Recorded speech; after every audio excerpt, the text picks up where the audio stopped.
here and around the world and wonder if anything can be done about this, this is your bookstore.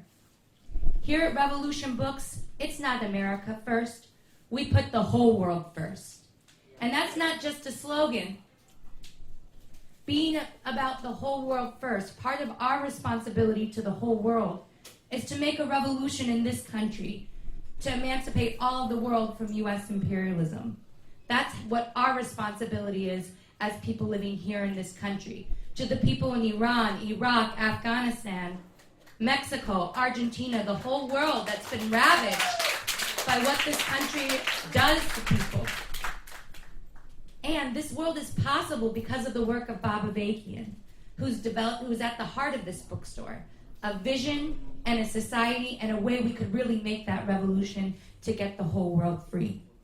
And here at Revolution Books, you find the books, the literature, the art, the culture that get into the world as it actually is, to actually take you out of just your immediate experience and to learn through reality as it actually is a different way that the world could be.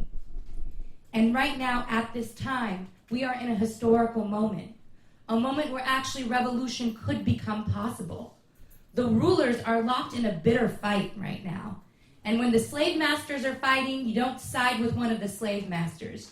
You take advantage of the fact that they're fighting to overthrow the whole thing. And so in this moment, in this time, Revolution Books needs to become a hub of debate, of ferment, of intellectual rigor, of people beginning to get into why is it that we're in the situation that we're in and how we can get out of it. And this bookstore, I don't know if people really know what we have in this bookstore, but it's a tremendous resource for people here and all over the world and everyone who longs to get free. And so it's very, very fitting that this program tonight, free all the Iranian prisoners, free all political prisoners, no to U.S. imperialism, no to Islamic fundamentalism, a better world is possible. It's very, very fitting that we are having this program here tonight. And so we're going to hear from some speakers, we're going to hear some video and some music and some cultural events. And so sit back and let your spirit be lifted to the whole better world that is possible. Yeah.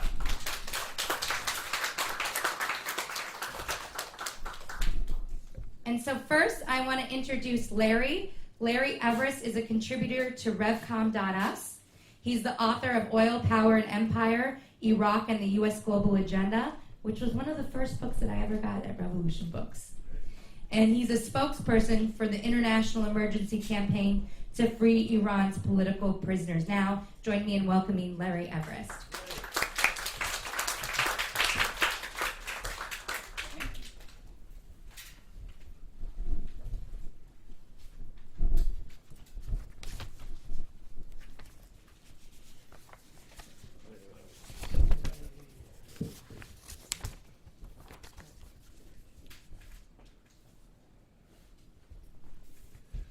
Last week, a young woman, Mahsa Amini, traveled from her home in Kurdistan to Tehran to visit family.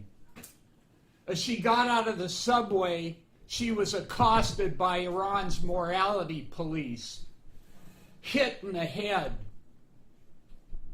A few hours later, she was laying in the intensive care unit of a hospital on a ventilator. 3 days later, she was pronounced brain dead. She was 22 years old. Her life was just beginning. Why did she end up dead? Why did the morality police accost her? Why was she hit in the head? Because apparently, supposedly, she violated Iran's hijab laws that mandate all of a woman's hair is covered. Her clothes are not form-fitting. They're loose. Did Mahsa's, was one lock of her hair out? She had on a scarf. Did one bit of her body show? Or did these pigs just let their misogynist hatred for women run amok and murder her. Let's face it, she wasn't murdered for her hair or her clothes. She was murdered because she's a woman living under an Islamic theocracy, a misogynistic, patriarchal society. And there are forces in this country right now that are trying to do pretty much the same thing here. So I don't want anybody to tell me to stay in my lane, that I don't have the right to talk about this, that I have to be Iranian to say anything about this and to be outraged. Anybody with a heart and a conscience anywhere in the world, whether you're from Iran or not, should be full of fury and rage about this murder and determined to take action against it. If not, you've lost your humanity and you're acquiescing to a world of growing horrors. Well, we at Revolution Books are never going to acquiesce. And neither are the people of Iran. Right now, we are in the 5th day of mass ongoing protests in Iran, where women are dancing around fires that have been lit in the street, throwing off their scarves.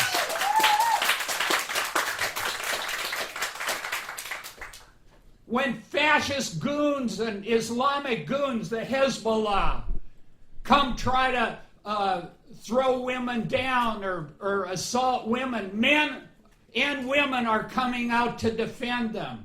Students are marching on campuses. Kurdistan, an area of the country I visited in 1979 and 80, is in an uproar.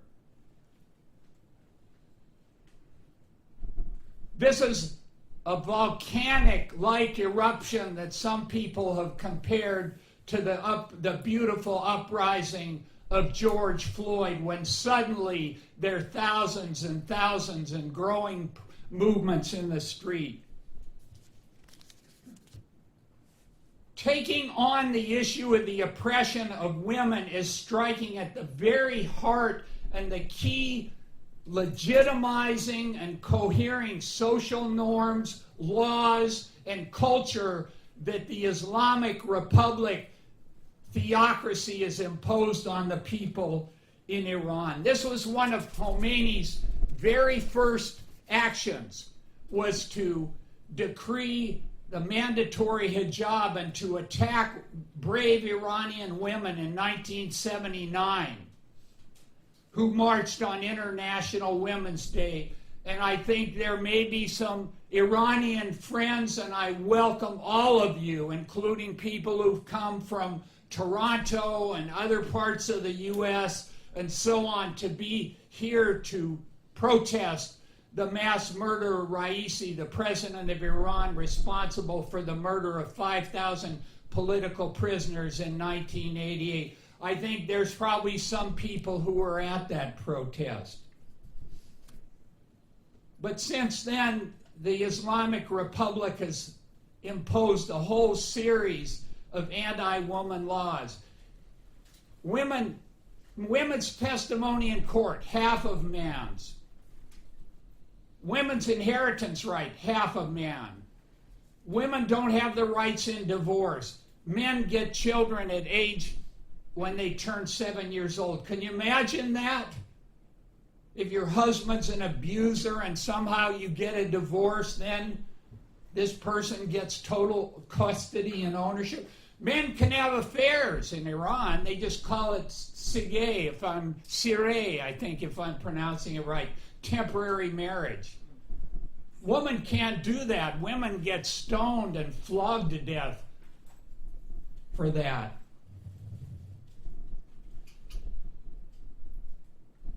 This has created a powder keg in Iran of growing protests, growing anger, growing rage and struggle by women, including women in the prisons.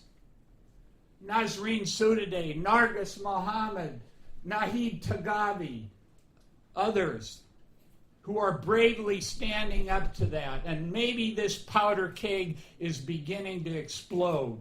Let's hope so. And we stand firmly with the people of Iran who are fighting so hard against this oppression.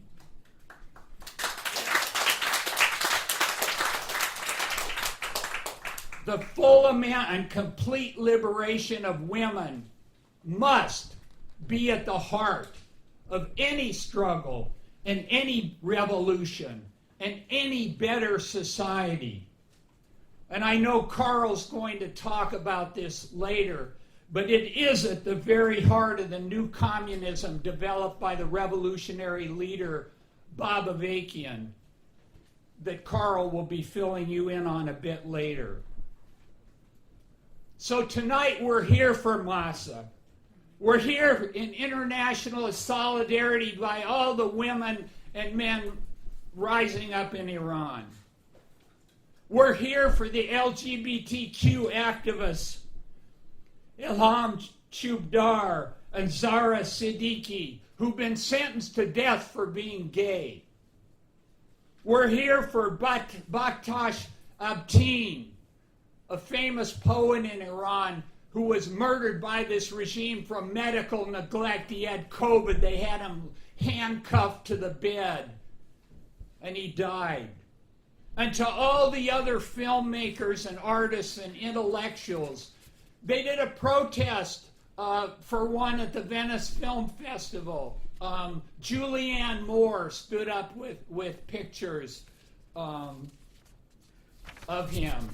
We're here for the writer Salman Rushdie, who had a death sentence put on him for writing a book, a fiction book, a work of the imagination. And a few weeks ago, he was viciously stabbed by someone inspired by Khomeini's fatwa, which, by the way, was the same year he issued the fatwa for the murder of 5,000 political prisoners. We are here to stand with Iran's political prisoners who are in captivity not for any crime, but because they cared about others and fought for others and spoke out. They're truly heroes for our time. And we're here in international solidarity with the Iranian people. The tens of thousands, we're going to see some videos in a little bit, of people. You go out and protest in Iran, you can be killed, you can be shot. If the fascists take over here, we'll face some of the same thing, and already are to some degree, but not the degree it is in Iran. You can get thrown in jail. You can get savagely beaten, and people are going out again and again and again in the face of this. These are truly heroes for our time. They may be a half a world away, but there are brothers and sisters. There are people, and our fate is bound up with theirs.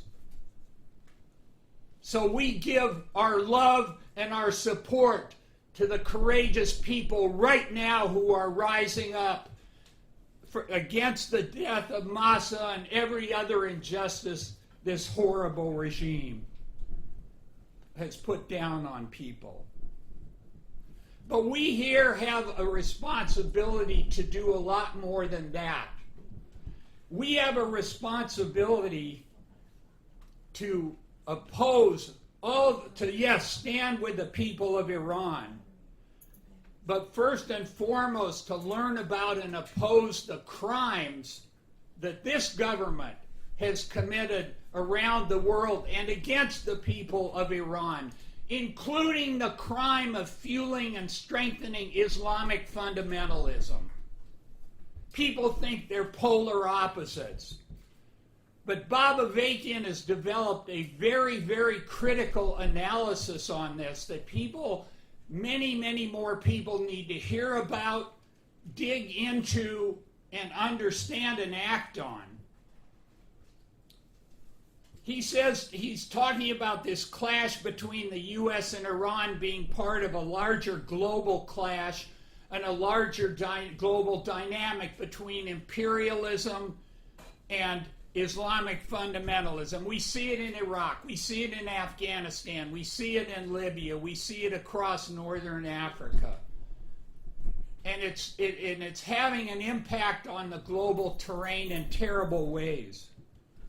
And Bob Avakian analyzes this conflict as between historically outmoded strata, like the Islamic clerics, among colonized and oppressed humanity, up against historically outmoded ruling strata of the imperialist system. Yes, this system, outmoded. He makes the case that these two reactionary poles reinforce each other, even as they oppose each other. That if you side with either of these outmodeds, you strengthen both. And that of these two outmoded forces, it's the U.S. which has done the far greater harm and is the far greater danger to humanity. We can talk about Afghanistan, a clear example. We can talk about Libya. Let's look at Iran. I'm not sure if you guys heard the Queen of England died. You did? Oh, I'm shocked. In the hours and hours and countless hours of coverage, how many castles were there in London? I couldn't even keep track of that. No one talked about how one of the ways the British Empire got so powerful was in the early 1900s. It took control of Iran's oil, Persia at that time, Iran's oil. It reaped 85% of the profit. It didn't use this wealth, give this wealth to the Iranian people for their development. And it didn't touch the traditional feudal and patriarchal social relations and the power of religion and the clerics, and left it entrenched in that society, the forebears of Khomeini. Then when a broad-based secular nationalist movement arose after World War II, led by Mohammad Mossadegh, to take back the oil, to nationalize the Anglo-Iranian oil company, did the British and the U.S., who was rising in power at that point in time, did they say, gee, you know, you guys are right. I mean, it is your country, and I'm sure, I look around, there's lots of poverty. I'm sure you can use this oil. No, they didn't say that. They organized a CIA coup that violently put the Shah back in power in 1953 and backed him up through 25 years of savage torture and turning Iran into a military outpost for U.S. imperialism. His repression was directed mainly against the left, the secular forces, the nationalists, the communists, the revolutionaries, the Democrats, not mainly against the Islamic clerics and the Islamic establishment, some, but not mainly. That was an advantage they had.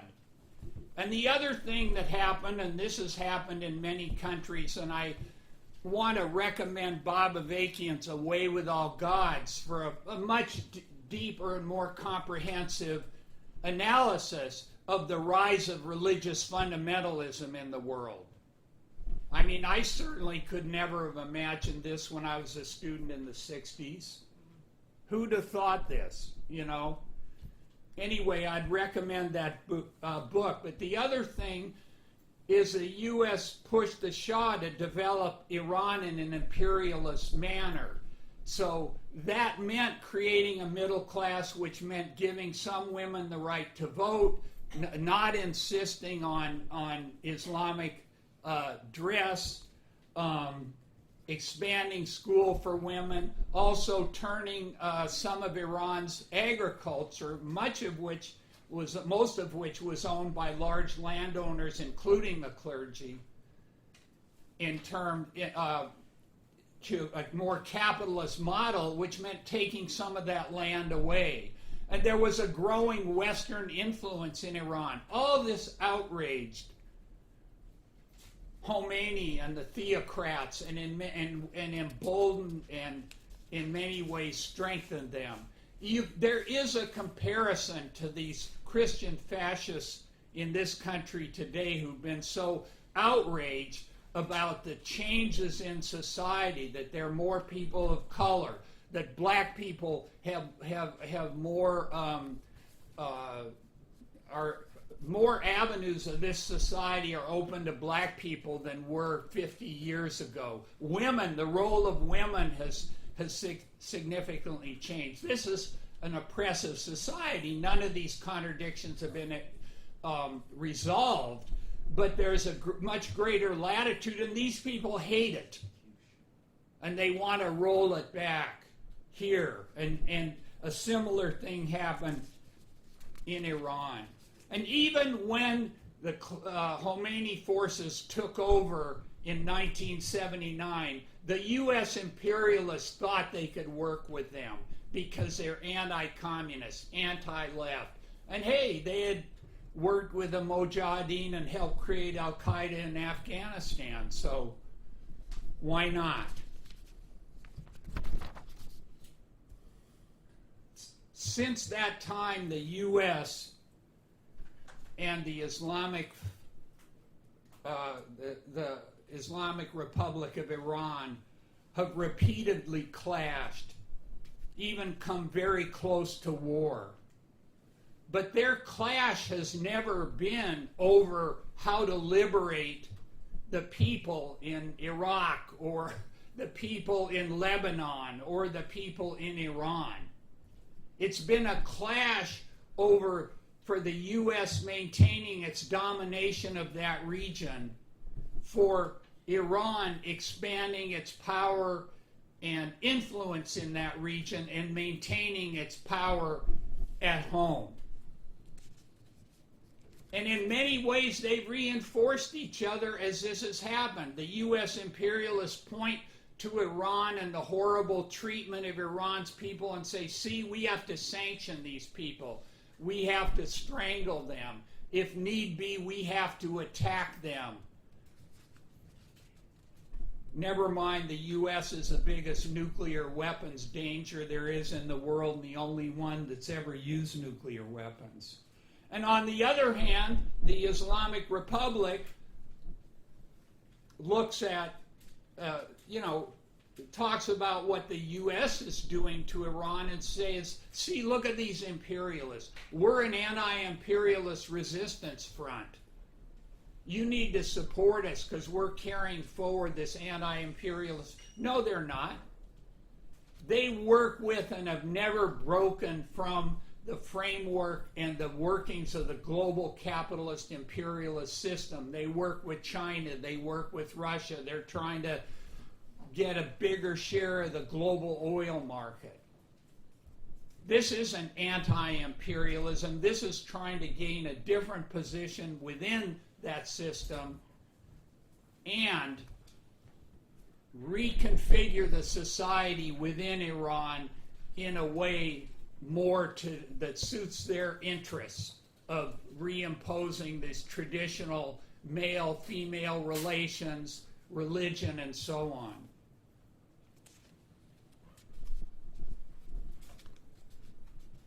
So refusing, and we've had people in the campaign to free Iran's political prisoners. We've had people that said, well, listen, I can't support Iran's prisoners because that means I'm supporting U.S. imperialism and I'm going along with that. No, it doesn't. What you're doing is unconscionable. It means throwing 80 million Iranian people under the bus of Islamic fascism and repression.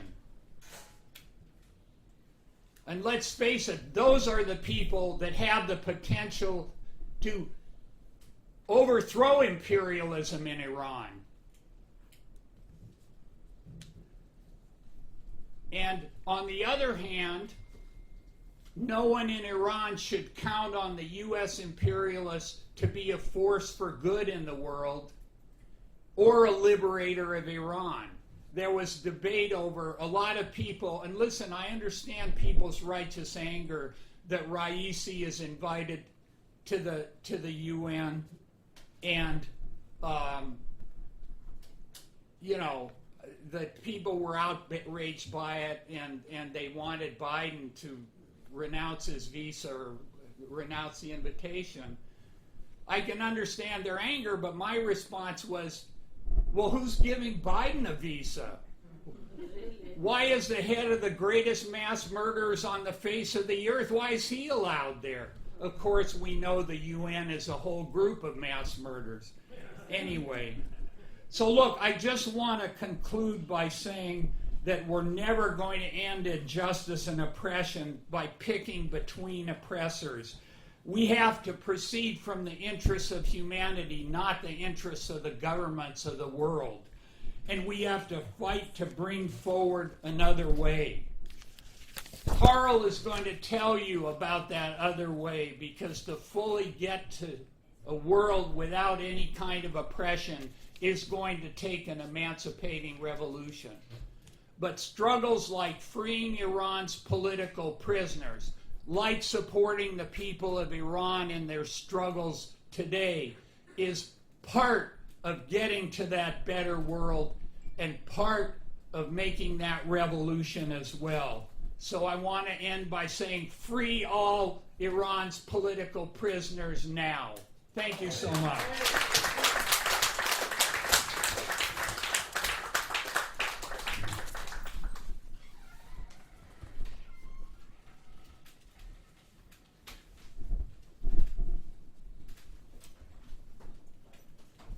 Okay, so next we're going to get ready to play the Burn the Cage video. I'm hoping that we have it ready to go over here.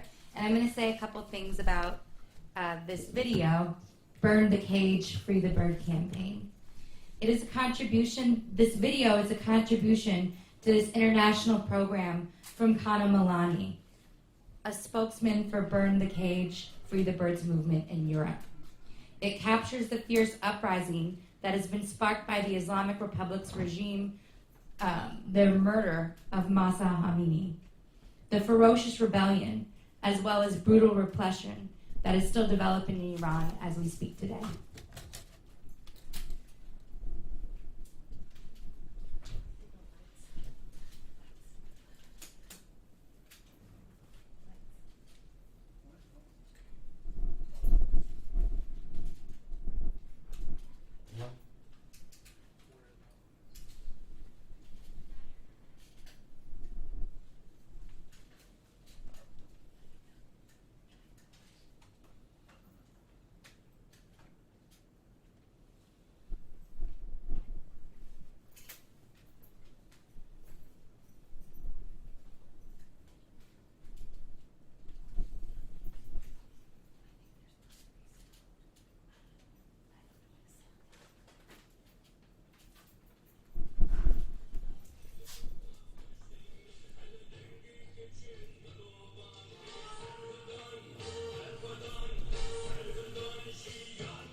That was beautiful. And now I'm going to introduce Anahita Rahmani, who is an ex-political prisoner from Iran, and she was an ex-political prisoner in Iran, and a supporter of the International Emergency Campaign to free Iran's political prisoners now. Join me in welcoming Anahita.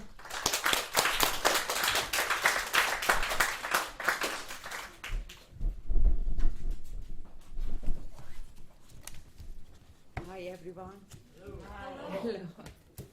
Thank you for inviting Revolution. I really appreciate for your work, for your cooperation with this campaign for free political prisoners in Iran now. I was arrested in 1982 with my husband, Behruz Fathi, and he was killed under the torture, and I was in jail for 8 years. Most of the part was in solitary confinement. In 1988, 5,000 political prisoners were executed by hanging. This was ordered by Ayatollah Khomeini in a secret fatwa. A committee that we call that committee, this committee, was responsible for this massacre. At that time, I was in the solitary confinement and waiting for being executed. Every night, the guard used to come to my cell and tell me, Anahita, tonight is the last night. Ibrahim Raisi was a member of this committee. In 1988, they killed all mujahideen, men and women, and they killed all communist men prisoners. But women, we were whipped, and as a Sharia law, communist women should be whipped to pray. So every day we were whipped 5 times when the azan is the time that the Muslim should have to pray. So every day we were whipped 25 times.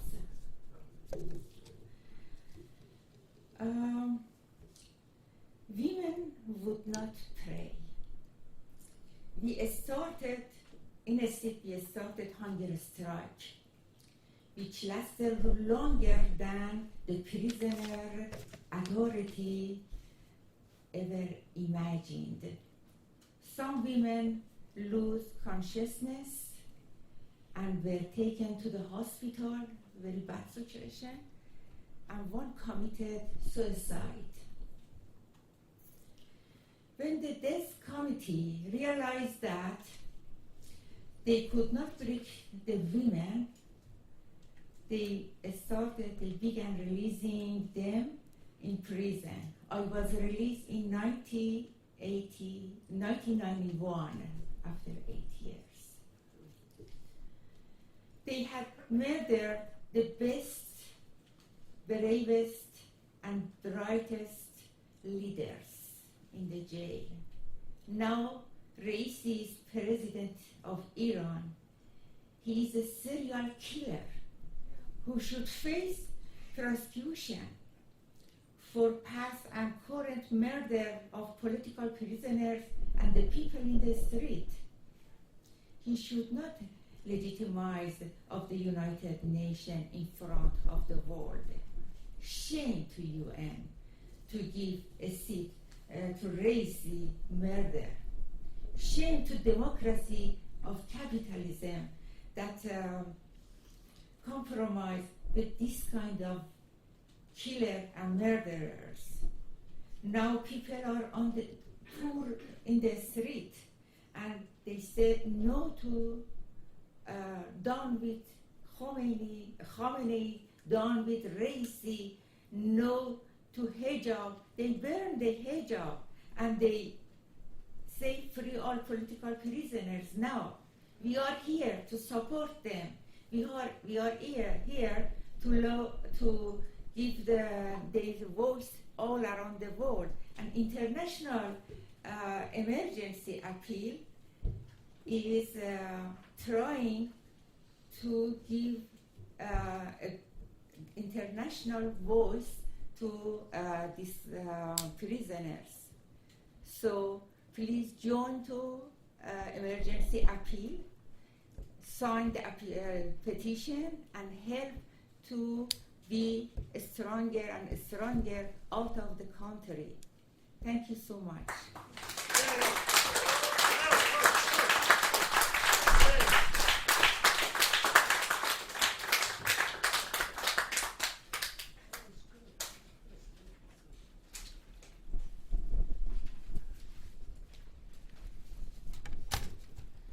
And now we're going to introduce Bella Now. Bella Now is by Outer National, featuring Shakib Mossadegh with Bayram Sajadi. Is inspired by the struggle to free all political prisoners in the Islamic Republic of Iran and Afghanistan. Bella Now is dedicated to the fight against all oppression all over the world. Shakib Mossadegh is an international singer from Afghanistan and Baran Sajadi is a poet from Afghanistan.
think we actually have two members of Outer National who are part of this video in the house tonight, Miles and Jesse. Great video. We need a lot more of that. Next, you're going to hear from Carl Dix. Carl Dix is a longtime revolutionary, and he's a follower of Bob Avakian. He actually did time in prison in the Fort Worth Penitentiary? Leavenworth Penitentiary. For refusing to go to Vietnam. I mean, real internationalism there. And he's also an advocate of Bob Avakian's New Communism and a follower of Bob Avakian. And he initiated with Dr. Cornel West the campaign to stop, stop, and frisk. So join me in welcoming Carl Dix. Yeah.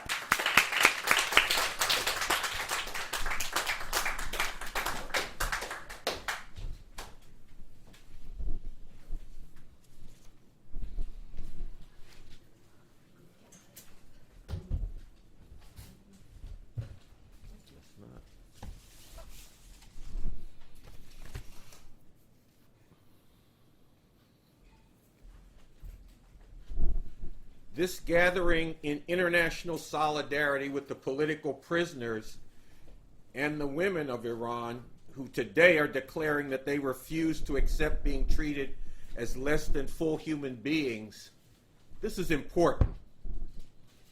These are our people standing up and fighting back in Iran.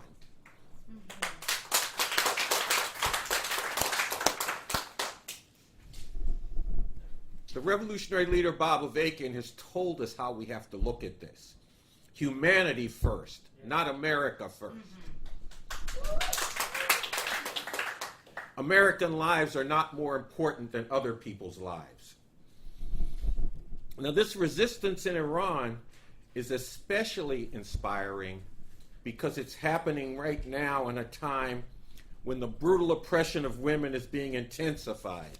And not only in Iran, it's being intensified here in the U.S. and around the world. This resistance must be supported by everyone, everywhere in the world, whose heart beats for justice.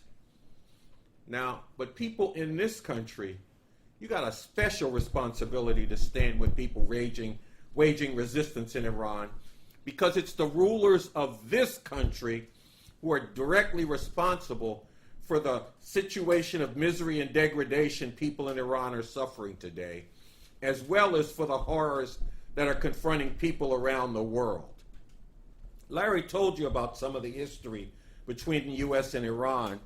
What I want to tell you is that America is the top dog of an imperialist octopus whose tentacles stretch around the world, ensnaring all of humanity. Ensnaring humanity in a global network of mines, sweatshops, and other workplaces where countless millions of people, including many, many children, are viciously exploited to increase the wealth of this octopus. America is not a force for good. In fact, it's the opposite. The United States has over 750 military bases in over 80 countries in the world. And those bases are not there to protect and serve the people in those countries. They're there to protect and serve the interest of the global American empire. And look, there's more to say about this, but I'll tell you what you need to do. You need to watch the Revolution Nothing Less show, the weekly YouTube show that the RevComs put on, because they get into this every week from many different angles.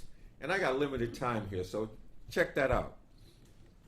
The resistance we're standing in solidarity with today is occurring in a time of great peril for all of humanity.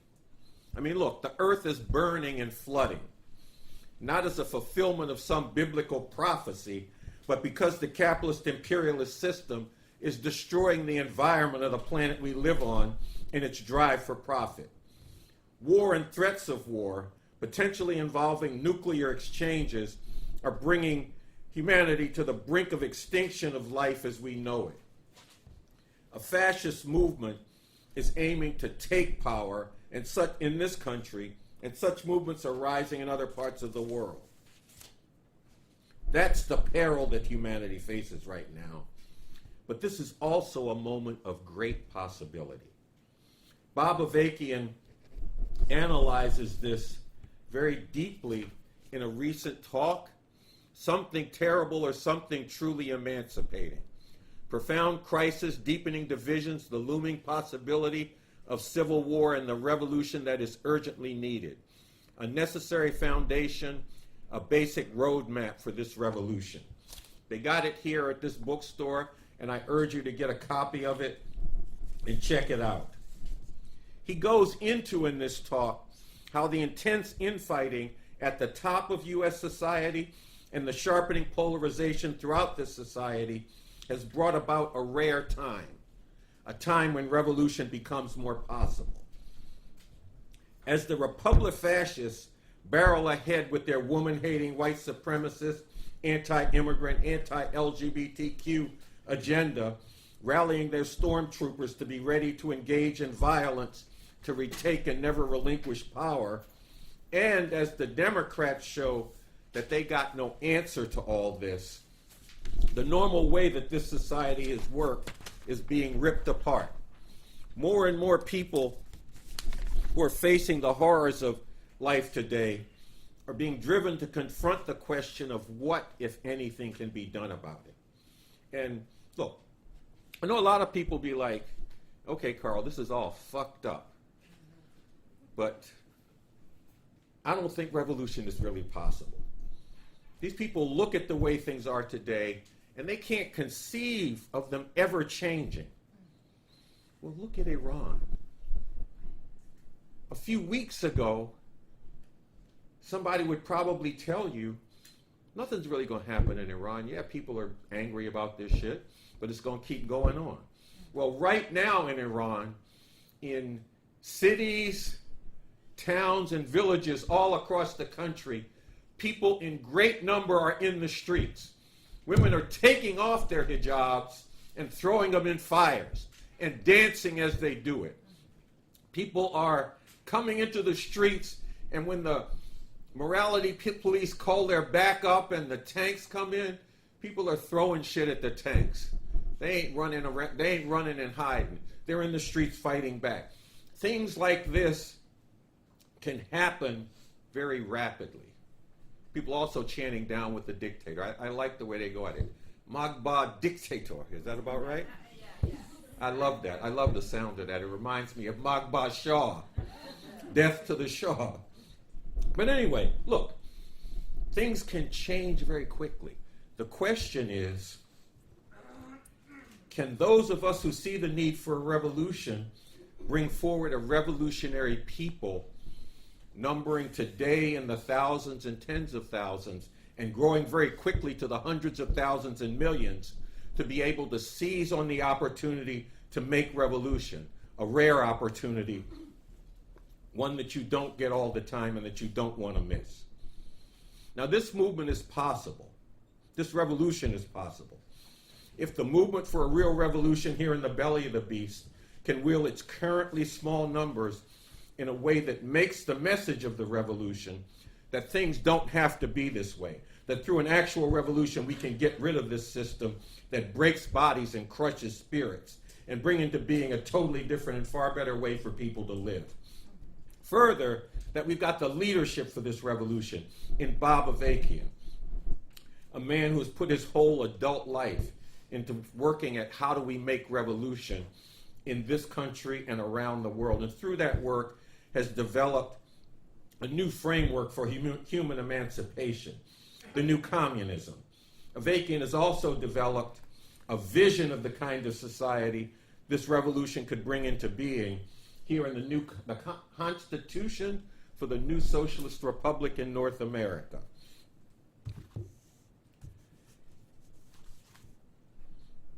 If we can wield the forces for this revolution to spread this message throughout society and win others to enlist in this revolution, the movement for an actual revolution can become a powerful pole of attraction for the millions of people who hate what's going down in this country and around the world and wonder what, if anything, can be done about it. And see, this is of tremendous importance, not only for this country. As Avakian has said, actually he said it in the New Communism, and this is a quote, "Making a revolution and even moving significantly towards that revolution has a tremendously positive potential role in repolarizing masses of people all around the world. That would change almost overnight the way a lot of people think about what is possible and desirable." The end of the quote there. Think about the great joy this would spread around the world among people ensnared in the tentacles of the US-dominated imperialist octopus that I talked about. Think about this and get with the movement for an actual revolution to work to make it real. Now, let's be clear. Doing this is not without its consequences. In fact, Bob Avakian and the RevComs have recently come under attack for working on doing this. Most recently for the role the RevComs played in bringing tens of thousands of people into the street to oppose the fascist attacks on the right to abortion. False, slanderous, and dangerous attacks were initiated by some so-called grassroots pro-abortion activists. These attacks were taken up and spread by others across the political spectrum. The abortion rights forces, the abortion rights group that spearheaded taking people into the street, Rise Up for Abortion Rights, was called by these people a front group for the RevComs. And Avakian was called a cult leader. Think about this. A man who put his whole adult life in working on how humanity can get free from imperialist domination, who brought forward a new communism, a new framework for how people can get free. These people, who, by the way, refused to join Rise Up for Abortion Rights in fighting to stop the Supreme Court from overturning Roe, got the nerve to call him a cult leader. Attacks from people like this reflect a kind of woke insanity that's based on a tortured, anti-historical, anti-scientific approach to reality. In this atmosphere, too many people embrace such allegations without asking, where's the evidence? They see the shit online, and if it fits into their comfort zone, they take it up and spread it. This kind of stuff has got to stop. The movement for an actual revolution is responding to these attacks by bringing to many more people who this revolutionary is, who this revolutionary leader Bob Avakian is, why people are attacking him, and calling on people who know him and his work, as well as people who are finding out about him and his work, to come forward and stand in his defense. And people can go to the website revcom.us to see some of the statements that have been issued so far and consider adding their own statement to this. Now, let me get back to where I began. This gathering of international solidarity is occurring in a time when the Iranian regime is intensifying the brutal repression it is inflicting on the people, with the oppression of women being a focal point and concentration of that repression.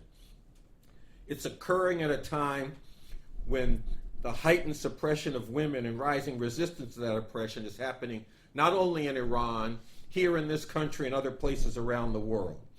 This is a time of great peril, but also one of rare opportunity. The opportunity that's being brought forward is the fact that the way the intensifying divisions and sharpening polarization is playing out throughout U.S. society is ripping apart the normal workings of things in this country, exposing the vulnerability of the system. It's bringing forward the chance to make a real revolution, making that more possible. Now, this opening won't stay around forever. It won't last forever. We got to seize on it. We got to seize on it right now. Avakian breaks down how to do that. Remember in that long title that I read, it has a foundation and a basic roadmap. Well, that roadmap lays out how to do it. If you are somebody who can't stand the world the way it is today, you need to get into this talk by Bob Avakian. You also need to get into the 7 key points, which is also available here tonight, which concentrates how to go about that roadmap.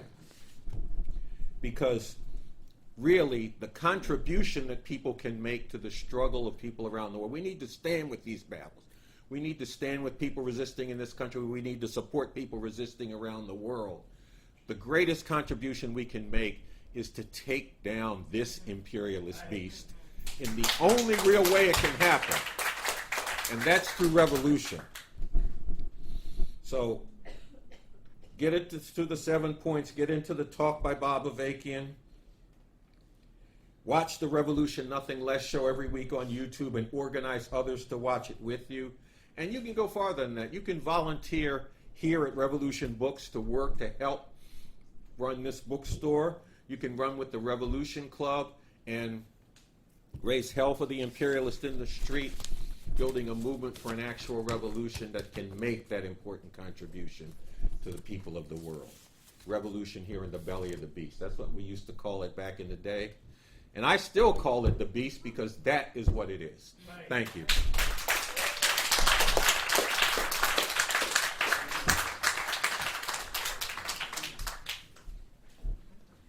All right, next up we're going to hear from Luis, who is a radical revolutionary musician.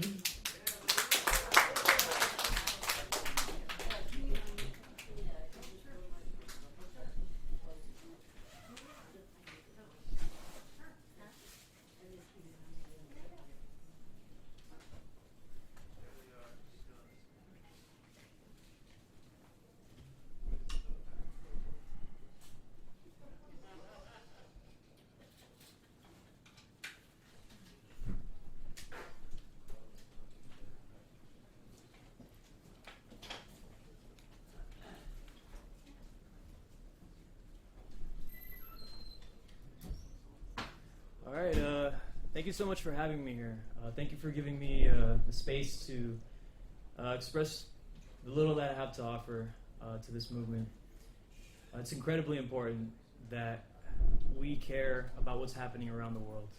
We can't just focus on what's happening here, but we have to stand with everyone across the globe. So, yeah, what I'm going to be playing is a rendition. You could call it a recomposition or a destruction arrangement of a very famous Persian song. Actually, originally it was Armenian, but it was adopted by revolutionaries in Iran. In English, it translates to "Winter is over."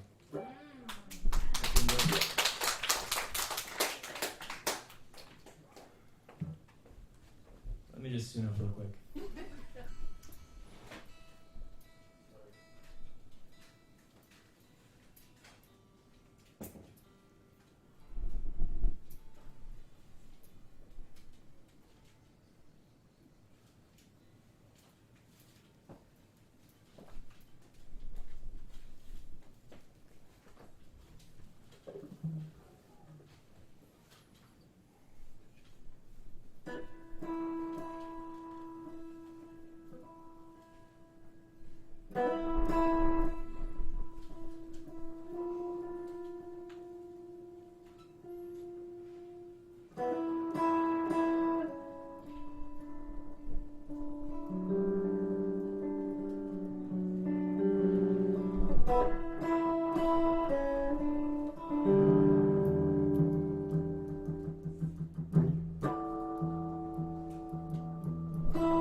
That was excellent.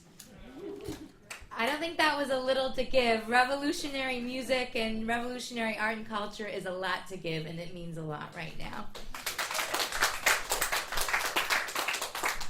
So one thing, I'm going to have Larry come up in a moment, but one thing I wanted to let people know about is kind of piggybacking on what Carl was saying about how there's times where things become so rot. There's such deep crisis that people start to consider and give things a hearing that maybe they didn't consider. Now, that doesn't happen without struggle. That doesn't happen without, contention in society. But there are times when forces that are small can actually become very big because they represent the only true way out for humanity. And people can see that compared to all these other programs that are paltry, that don't get to the root of the problem or the actual solution.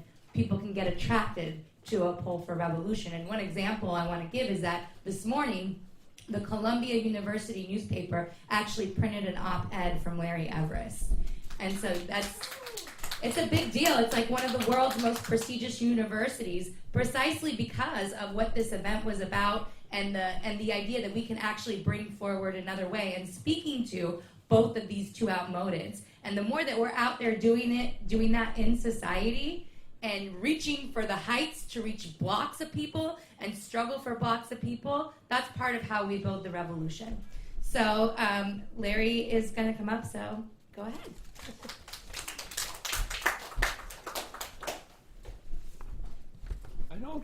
I don't think she told you why I was here. It's to ask for your money.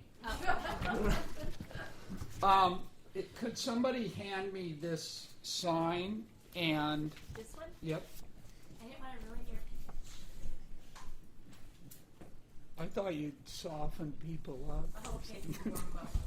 Warm them up. And we have some posters, smaller posters of Masa, if someone could bring those up. And if someone could please hand everyone in the audience this piece of paper. I want to ask for your money for Revolution Books and for the International Emergency Campaign. The core of our campaign, the center of it, is our emergency appeal. And this isn't only simply stating, telling people about the emergency that is taking place with the prisoners. It does that. It doesn't only tell people about the atrocious, illegitimate, so-called judicial system of Iran.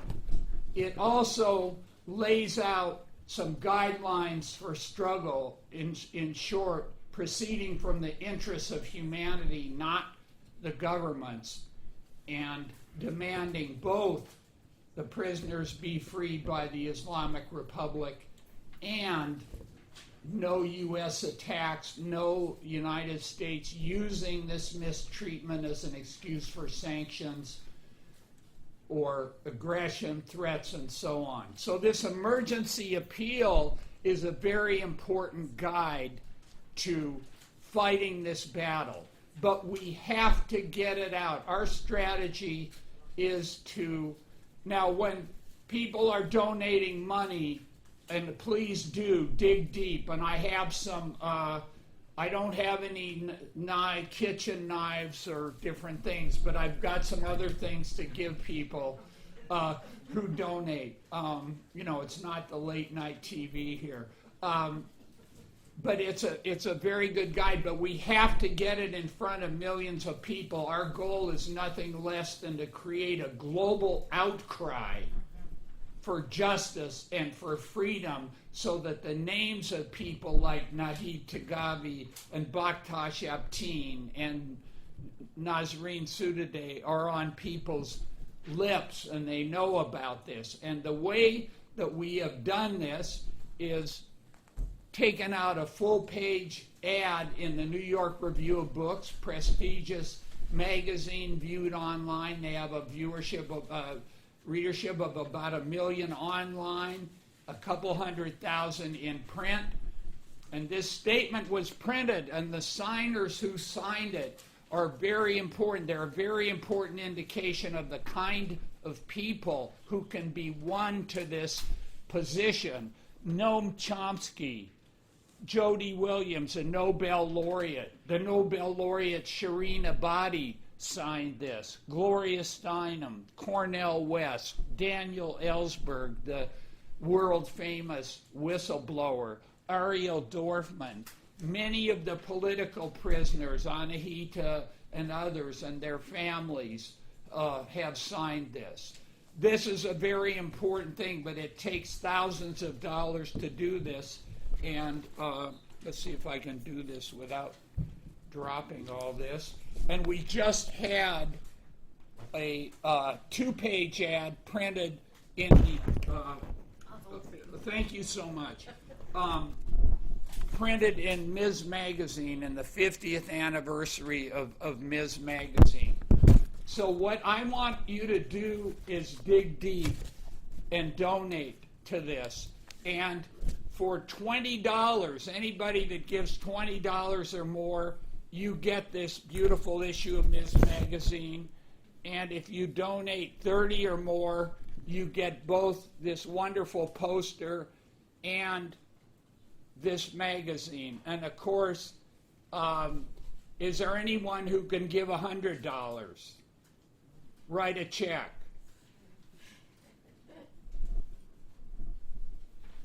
Well, let's see, how long should I wait here? Anyway, dig as... I'll give $100. All right, okay. Then you get 5 of these. No, you get these and you get our great appreciation. But seriously, are there people, and look, if you don't want to raise your hand, you don't have to do that. You can write a check to World Can't Wait. People can go on Cash App and on Venmo, and I'm forgetting exactly what the thing is, but come ask us. Are there people that can give $50? Okay, 2 people giving 50. That's great. Okay, 2 more magazines. Are there people that can give 30 and get the poster and maybe some people have already thrown in money. If they've already thrown in money, they get a magazine or a poster, whichever you want, really. Does anybody else?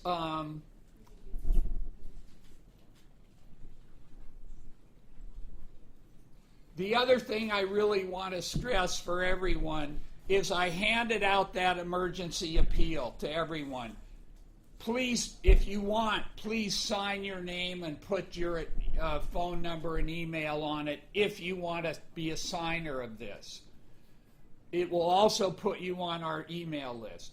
And I also urge you to go to the back counter before you leave and sign up for the Revolution Books e-list and also be a sustainer of Revolution Books. Revolution Books, it's very hard to keep a bookstore open. And there's no other bookstore like this in the whole country. There's a Revolution Books in Berkeley and there's Revolution Books in New York. And this is precious. You are not going to hear what you heard tonight any other place at any other bookstore. Unless you go to the Berkeley store, you'll hear it there too. And this is the kind of thing, the kind of analysis Carl was giving, the kind of testimony Anahita, the things we're talking about tonight about Iran. You are not going to hear this elsewhere. So please also, if you can do it, become a sustainer of the bookstore. I believe they send books around to people who sustain, and they will explain it to you at the counter as you leave. Thank you for your time. It's not too late. You can still throw some money in the can. And, oh, yes. You can also, thank you very much. You can also, if you want to think about it, if you want to read about it, you go to the website. It's on the leaflet that I gave you, and people are watching online. Okay, people watching online. It's www.freeiranspoliticalprisonersnow.org. freeiranspoliticalprisonersnow.org, and there's a donate button, and you can donate there. So thank everybody so much for all you've given and for coming out tonight, and be sure to get your magazine or your poster. Okay, take care. Now are we staying up here? There's two more things, and then we're going to do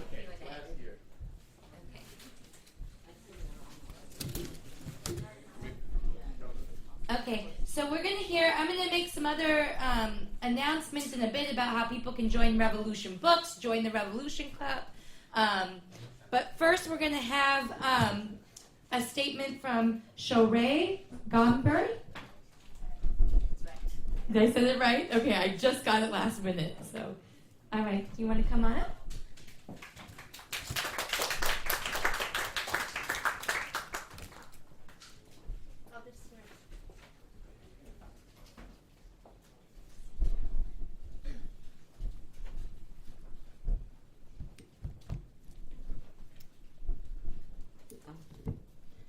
Hello, everyone, and it's coming here.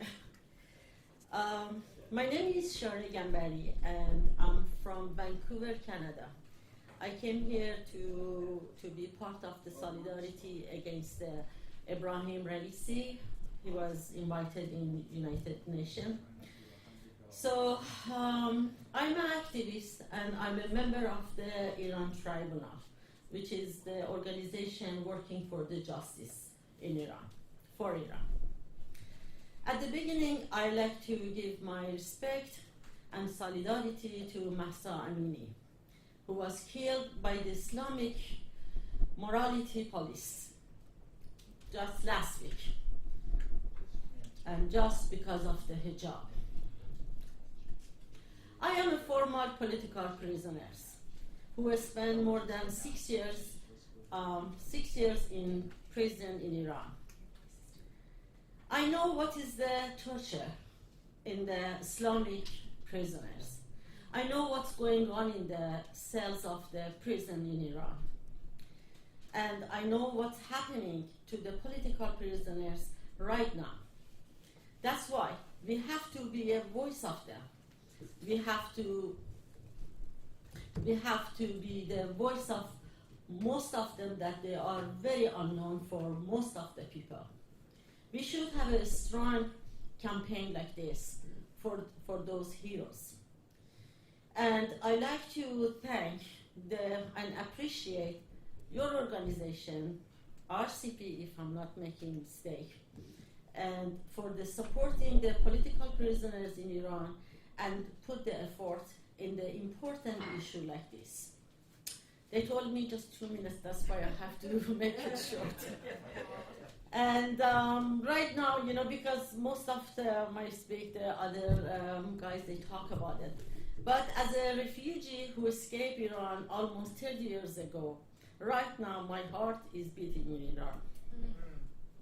My home, my people. And hoping a free Iran one day really is the hope for us. And I haven't, I'm not going to talk more because I don't have a time, but I just want to say free all political prisoners in Iran. And long live the power of the people and long live revolution. Revolution is happening. Thank you for the Revolution Bookstore that make this event and give me this opportunity. Thank you.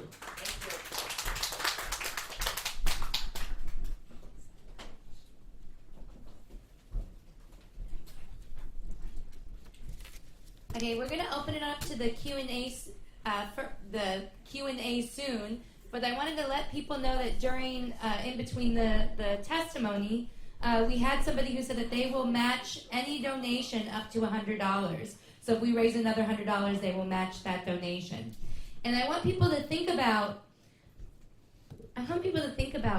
what you've heard here tonight, what you've heard about, the stories of people, but also in a time when people see the something terrible that's coming, but don't see a lack of hope and don't see a way out, and only see choosing between Islamic fundamentalism or U.S. imperialism, and actually us bringing forward a real, viable other way that the world could be, and what it would mean right now to have this emergency appeal published in somewhere like the New York Times or in front of all of society in a time when all of this is up for grabs and people are thinking about these questions. We have to repolarize society, and we can repolarize society, and that is going to take people's support. If you're feeling like you want to get more involved, if you've been feeling like you should be doing more, you're right. You should, and this is a space to do that. So there's the other thing that I want, so if people want, they can, if people want to do the match, we're not going to do the basket around, but that's a donation? That's a match? Great. Very good, very good. Okay. Could you read this for the audience that's watching? Yeah, and then we're going to do it for the live stream. You can donate at freeiran'spoliticalprisonersnow.org for people who are on the live stream.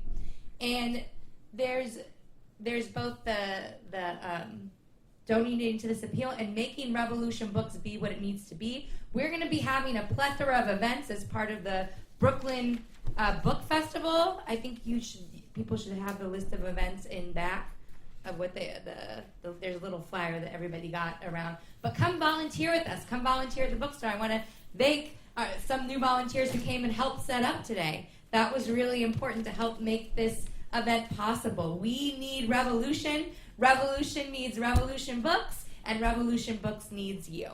And so there's a lot of ways to volunteer. And then next Sunday, we're going to be having an open house here at 2:00 p.m. where people can meet the Revolution Club and meet Revolution Books and actually put our heads together around how do we actually grow this movement in this time. So that's going to be 2 p.m. here. And very, very importantly, if you were not here tonight or if you had not met the revolution, how many of you would really, aside from our Iranian friends, would have known what was even going on, would have even known what was happening, would even have known what was getting thrown up in the air? There is a lot that you miss if every Thursday night you don't watch the Revolution Nothing Less show on YouTube. You wouldn't understand why this was important, why this mattered, why people rising up all over the world can be a moment and our responsibility here in the United States for the whole world getting free. This is what the Revolution Nothing Less show every Thursday night, 8 p.m. on YouTube.com. If you're not watching it, you probably don't know anything about a lot.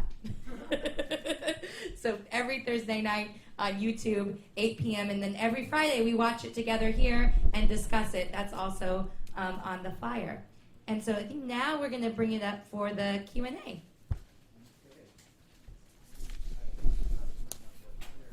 And I think we're going to we'll take some from the audience, and then also if there's people who are watching the live stream who have questions and answers. And also I just wanted to give an applause for everybody who spoke today, everybody who performed today, everybody who contributed. This has been a very amazing evening of solidarity for the prisoners in Iran.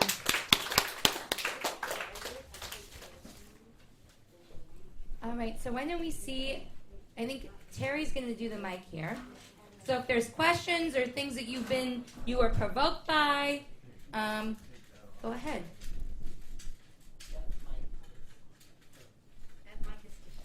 Okay, this is to share.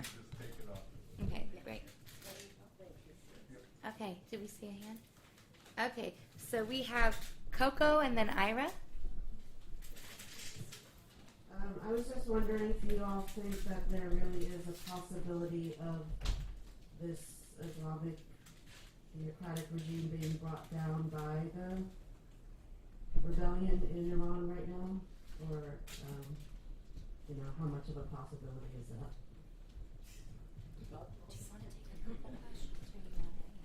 Okay, we can take. Okay, very good question. Very good question. Why don't we take one more, and then we can speak to both of them. Yeah, I was just curious about how effective some of the high-profile political prisoner like Amnesty International has been or can continue to be. Can we get beyond just postcard writing on behalf of political prisoners and such? Well, look, on the first question, we don't know exactly how things are going to develop in Iran. Certainly, there's a real escalation of struggle, and the regime is facing different crises. And I think one thing that's very important is there is a revolutionary communist trend in Iran. The Communist Party of Iran, Marxist-Leninist, Maoist, CPI, MLM. And I believe we have some of their literature. I believe that we have a very nice printout of some of the books that have been translated into Farsi. And they are advocates of this new communism by Bob Avakian, which is really a framework, a global framework and methodology for a whole new stage of human emancipation. And that is a very positive factor. Now, do they need to become more widely known and supported and so on and so forth? Of course they do. So that is one very significant factor. And I know they do have a website. I think it's cpimlm.org. It's in Farsi. They do analysis regularly, and they would have a much better sense of exactly what the state of play is than I would. And we do publish at revcom.us, we do publish some of their articles, so take a look there as well. But certainly we should all keep our eyes on the situation, and the more support that the people of Iran get, the more it encourages people to struggle. And this relates to the question about what if, I think I took the question to be, what effect is a struggle to free the political prisoners having? And it has had an impact. Obviously, all the political prisoners are not free. However, the campaigns by the emergency campaign, by people like Amnesty International, by the families, like what various family members have been doing on behalf of their loved ones. This has caused we hear this, that some of the prisoners, a couple prisoners were freed, and that was in Anousheh Ashuri and Nazanin Radcliffe were freed, and that was partly because of all the international spotlight on them. There was also dealing with Britain. There was more to it than that. There have been prisoners let out on medical leave because there's been so much pressure and publicity. That's a very important thing. We also hear that sometimes people come into court and the authorities, why are you so famous? Why are people in Europe talking about you? And then there's and Ariel Dorfman said this in a very important statement he gave, that people behind the walls know that other people care, and that are fighting for them, and that they're not being forgotten, and this has an enormous impact. But as you say, nonetheless, much more has to be done. We have to fight to make this an issue that cannot be ignored. We use the George Floyd example, something that cannot be turned away from as a social issue that's compelling millions of people to take a stand.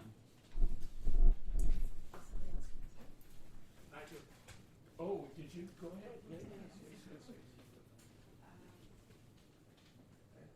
در هر حال اوضاع ایران I'm talking Farsi and my comrades narrated translated. It's easier for me to explain some I don't know some vocabulary. در هر حال اوضاع جامعه ایران از قبل از مرگ مهسا و بعد از مرگ مهسا خیلی متفاوت شده. یعنی یه جهشی توی اوضاع سیاسی ایران به وجود اومده. Do you want to translate? Yeah, there you go. The situation. Okay, you can say. First of all, good evening. Thank you for everything. Whatever she Closer said. to your mouth. Oh, sorry. Yeah. As Anahita mentioned, the political situation in Iran every day changing, specifically after the death of the Mahsa Amini, situation changing, and is a really critical situation, and is headed to very tense situation in Iran.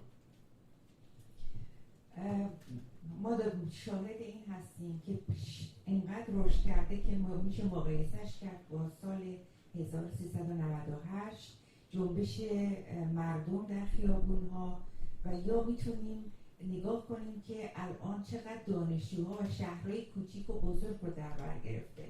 شعارها خیلی رادیکال تره و عملکرد مردم از آتش زدن روسری‌ها گرفته تا شعارها ابعادش، وسعتش و عمقش بسیار بیشتر از حتی اون دورانه. The situation, if I want to very summary, very close, a very short to describing situation is, I want to tell you one thing, is very similar with the situation of 2 years ago in Iran. They call it Special exception. a specific situation I can compare it with 2 years ago in Iran. I was uprising, they call it Afghan uprising, and butcher of Islamic Republic of Iran, General Soleimani, ordered to killing 1,500 people dead in the street. I can compare it with that situation, the level of the uprising. And another point is the way the young people come in, specifically women come in and take the wheel out of their head and throw it and put it in the fire. And every day, this moment started growing and growing and growing. اما نمیشه در هر حال انقلاب رو پیش بینی کرد که چه موقع داره اتفاق میفته، چه موقع وسعت پیدا میکنه و چه موقع میتونه این رژیم رو به طور واقعی سرنگون کنه. این کماکان یه سوال بزرگه برای تمام. The big question is I can't forecast exactly when the revolution is going to happen and when it's going to happen and how it's going to happen. The situation is very tense and revolution in Iran. Can I add something? I'm trying to listen to Well, just let me briefly go back to the first question. Something very important is up in Iran right now, and that is the legitimacy of the Islamic Republic of Iran. And things that many people just accepted as the way that things are a couple of weeks ago. They may not have liked it, they may have grumbled about it, but they accepted it as the way things are. The murder of this young woman, Mahsa Amini, has been a spark that has broken through that for a lot of people. I mean, we saw videos. I was, You really need to look at some of these videos of people in the streets in Iran. Women dancing around a bonfire, taking off their hijabs, throwing them in the fire. Women and men confronting the morality police if they try to do anything to these people. And people going in the face of tanks. So the legitimacy of this regime is up for grabs. And when that happens on that level, crowns can end up falling off and rolling in the streets. And the question becomes, is there a force that can pick that crown up and lead society forward in a way to not just replace something at the top, but to get the country and the society on the road to actual emancipation, ending oppression and exploitation. And in saying that, we need to think about that here in the belly of the beast. Because this is a fucking illegitimate society. Just from the very beginning up to today, it is illegitimate, based on slavery, based on genocide, and I can go a whole lot more, but I don't want to take too much time. And it has never stopped in terms of savage oppression of black people and other minorities, oppression of women, and they took away the right to abortion, something that most women alive today never knew of a time when they didn't have that right. These fascists took it away, and the Democrats wring their hands and say, well, we can't do anything about it. Vote more of us into office. That's their response. There needs to be rupturing of the legitimacy of this society, and at the same time, there needs to be a lot of work to bring forward a movement that can take this where it needs to go. Taking on this country, putting the pole of revolution out, attracting millions of people to it, and seizing on the opportunity to make a real revolution here, which would greatly alter the polarization in societies all around the world. That's all I wanted to say. Yeah. But that's what we're looking at. Yeah.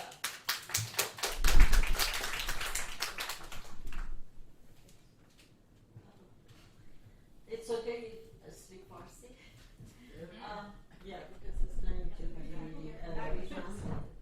Yeah, because there is some terms I cannot explain it in English.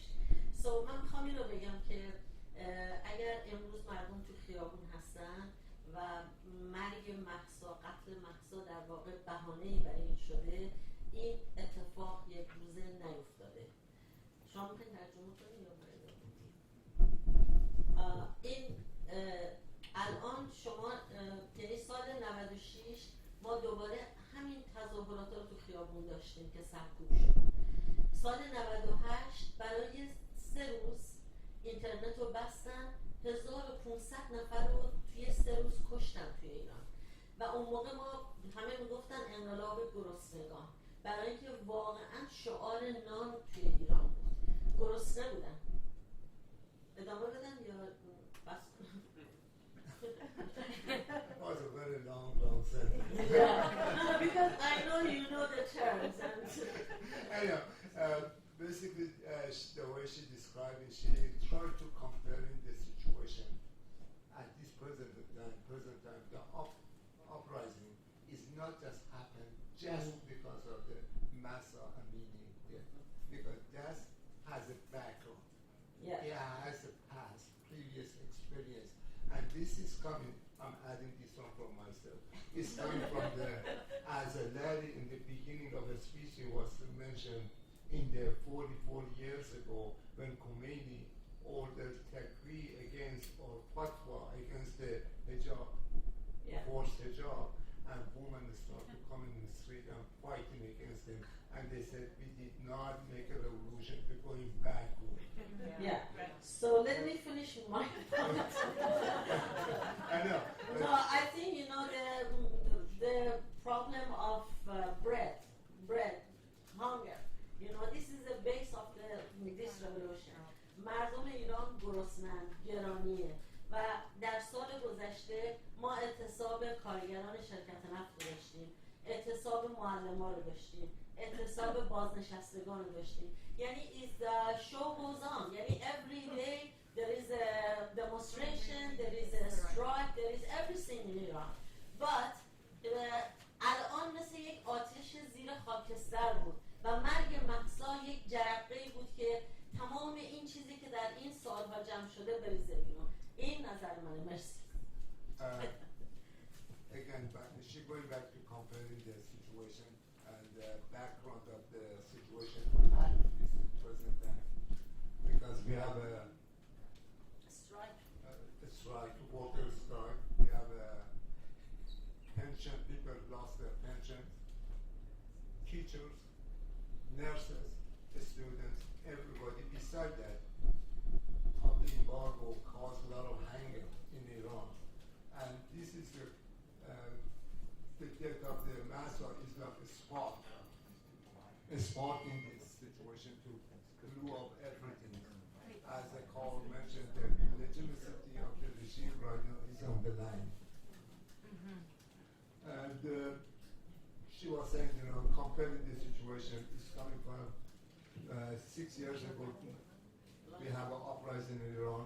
Again, 2 years ago, as I mentioned, a continuation of something.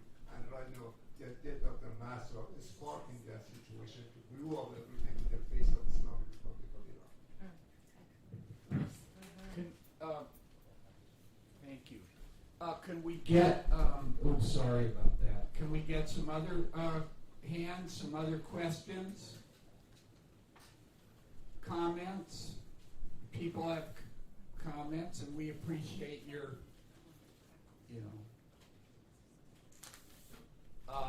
nobody has anybody?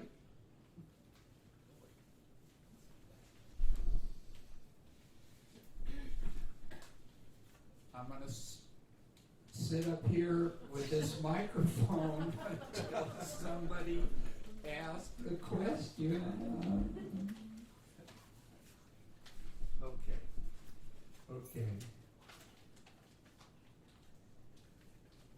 Okay, well, I guess, here, see, I knew it if I waited long enough. No, we're not going to go much. We'll wrap up fairly soon and people can talk informally, but in the back there was a question, and there's a couple of questions, okay. It's not a question, I just have a comment, just short comment. Navid, I just going to say Farsi. در کنار چیزایی که شوری جان گفت، من میخوام متمرکز بشم روی مسئله زنان. از زمانی که جمهوری اسلامی به عنوان یک سیستم دینمدار، یک نظام در واقع دینمدارش فاشیسته که قانون شریعت رو اجرا میکنه توی به اصطلاح مملکت از 40 سال پیش به این بعد،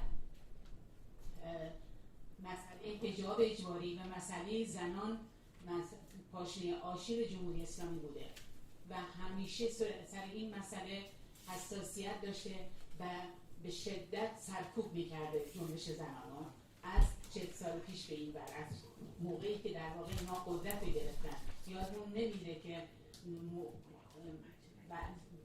روزای بعد از انقلاب بود که زنان تو خیابونا به اصطلاح اومدن، هزاران نفر که شعار اصلیشون این بود ما انقلاب نکردیم تا به عقب برگردیم. به خاطر اینه که مسئله زنان به موجودیت جمهوری اسلامی ربط داره.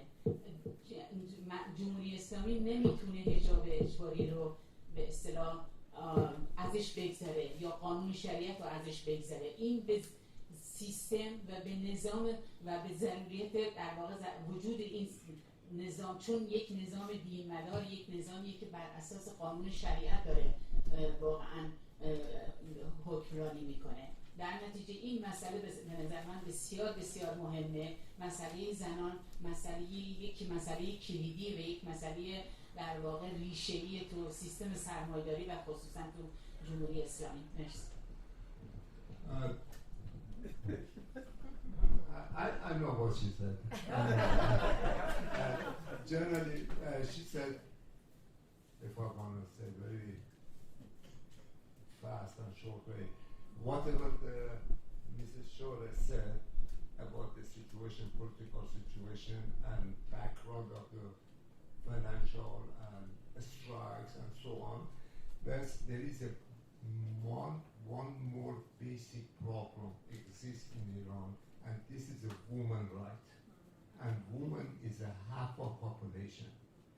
And as I mentioned it, Larry mentioned it, she upholded again 44 years ago, Islamic Republic of Iran established with the degrading the woman with the hijab, compulsory hijab, forced hijab, and putting the woman down and establishing and enforcing Sharia law.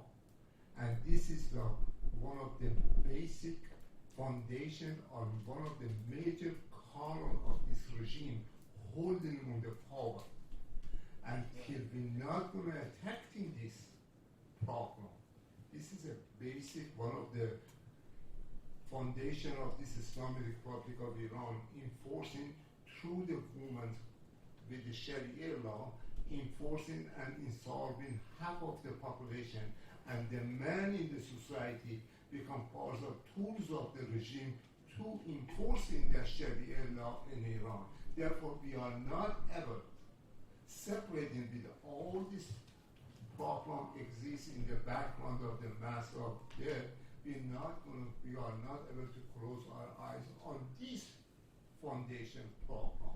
We have to hold in on this matter, upholding that, because when you're attacking this problem, the existence of the Islamic Republic of Iran as a system is on target, and we have to enforce in that matter. We cannot just add in just one piece of the strike, work in the strike, or all the demonstration, and we are not going to talk about this major obstacle in the society of Islamic Republic of Iran and Sharia law. Yeah.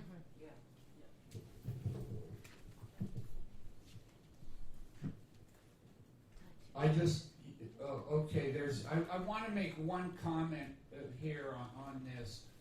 What you're saying points to the need for a revolution to overthrow it, because, as you say, that's foundational. And I just want to also say that, look, these mass uprisings and the courageous struggles, they're tremendously important. But without revolutionary communist leadership based on this new communism, which has put the whole communist project on a more scientific foundation, total opposite of all the cult bullshit like Carl was running down. Without that, they cannot continue and they cannot succeed. And so I think it's incumbent on all of us to be working to strengthen and spread the forces of revolution in Iran, in this country, watching, engaging with what's at revcom.us, the RNL show, the CPI MLM, the Burn the Cage, the different organizations that are really working in this direction to engage with and struggle and strengthen them and to spread them. Because I think Carl made the correct point, that these rare moments don't last. And we have to seize the time. And there's a lot of work and struggle to be done.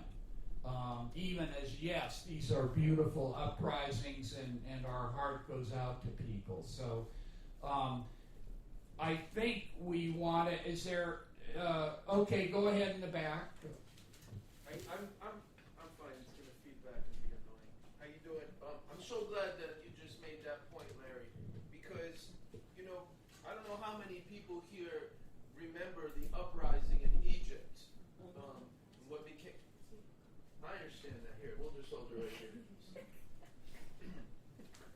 11 years ago, there was a heroic uprising throughout the Middle East, but it coalesced in Egypt where there's one of the largest protest movements in history, and they drove out the one regime that everyone was pretty damn certain would never be driven out, of Mubarak.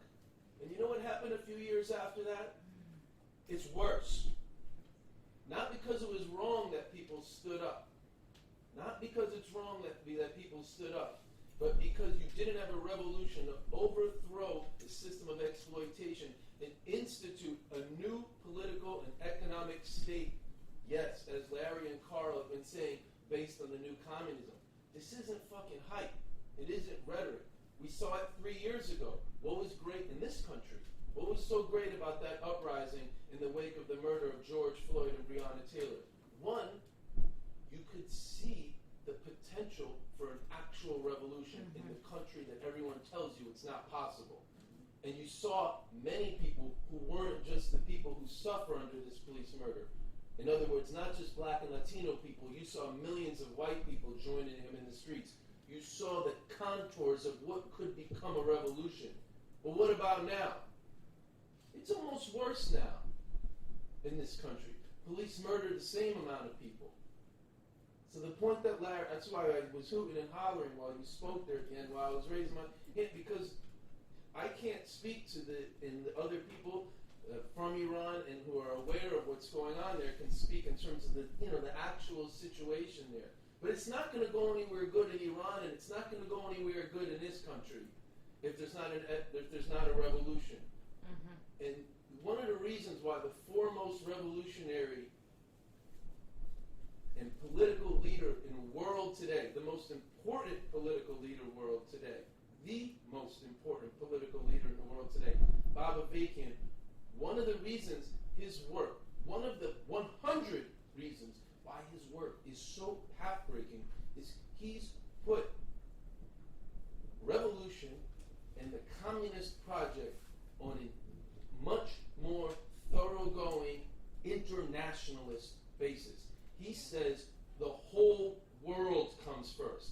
Not just let me make my revolution in my country and extend some solidarity to you and you guys do your thing there and somehow we'll all join our hands together. No.